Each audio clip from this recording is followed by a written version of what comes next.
Jeanne d'Arc est et demeure le plus formidable trait d'union que l'histoire ait jamais inventé entre le ciel et la terre.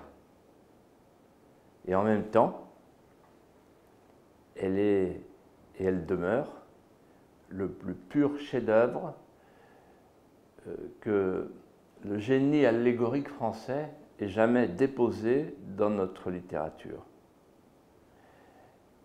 Et donc elle est une héroïne incomparable, la plus grande de notre histoire. Elle est chantée, louée, portée sur les autels, par-delà les siècles, les sensibilités, comme on dit aujourd'hui, et les opinions, parce qu'elle est plus grande que chacun d'entre nous et que chacune de nos singularités.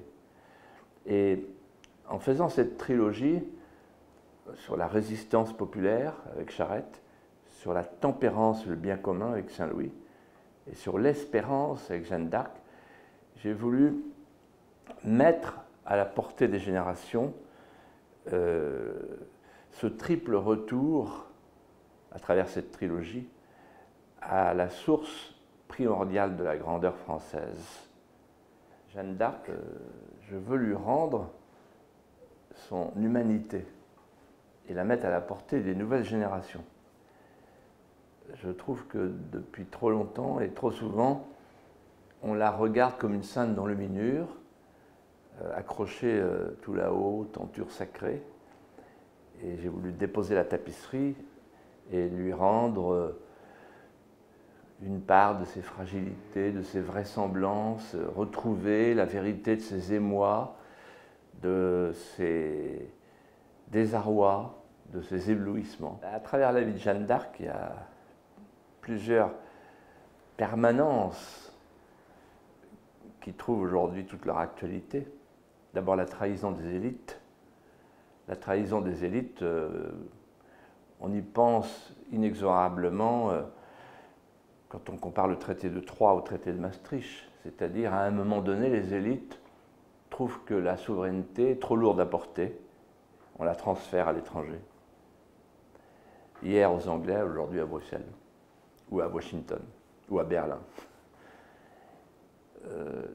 Il y a une deuxième permanence qui est très importante.